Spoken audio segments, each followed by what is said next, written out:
Boa tarde. Hoje mais cedo eu fazia a leitura desse livro bem aqui, ó, Ludicidade, Desafios e Perspectivas em Educação, que é um excelente livro por sinal. Eu não sei se a imagem vai ficar espelhada no vídeo, eu acho que não, acho que vai dar certo. Onde alguns especialistas, estudiosos da área, trazem algumas análises, né, algumas reflexões sobre a temática do lúdico. E aí, juntamente com a leitura, me veio alguns questionamentos acerca desse processo de ensino e aprendizagem, focalizando na indisciplina, né? A gente sabe que precisa trabalhar em sala de aula as particularidades, as individualidades, as necessidades e as possibilidades de potencializar o aprendizado e as habilidades das crianças dentro de um viés onde se utilize o conhecimento prévio dessas crianças.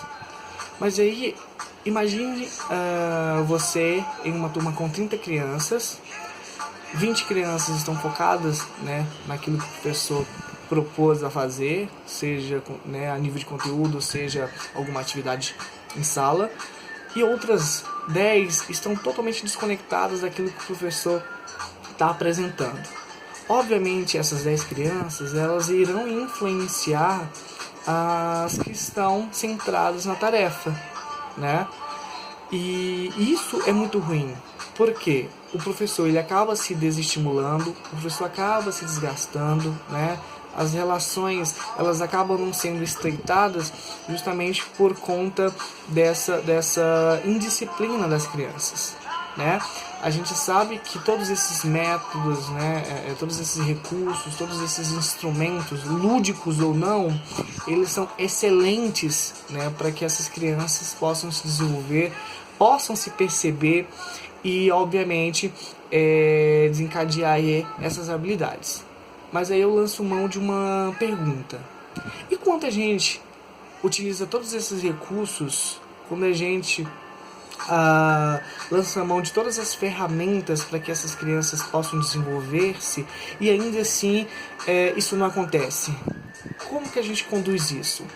Levando em consideração que o professor em sala de aula, ele instiga, né, ele estimula, ele traz ali tudo que pode ser, né, trabalhado de modo lúdico, de modo que essa criança possa aprender e ainda assim isso não acontece.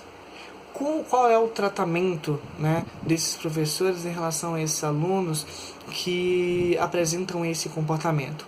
E aí eu trago outra pergunta.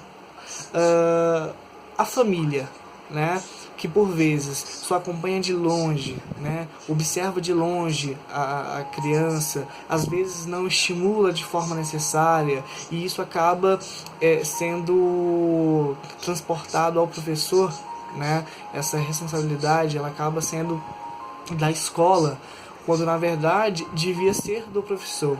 Então eu queria saber o que vocês acham, como que os pais deviam se portar, se posicionar diante dessa situação, sabendo que o filho apresenta um comportamento totalmente avesso daquilo que o professor espera em sala de aula, e qual seria a postura do professor após saber que fez uso de todos esses recursos e ainda assim não foram suficientes para que ele atingisse esse aluno.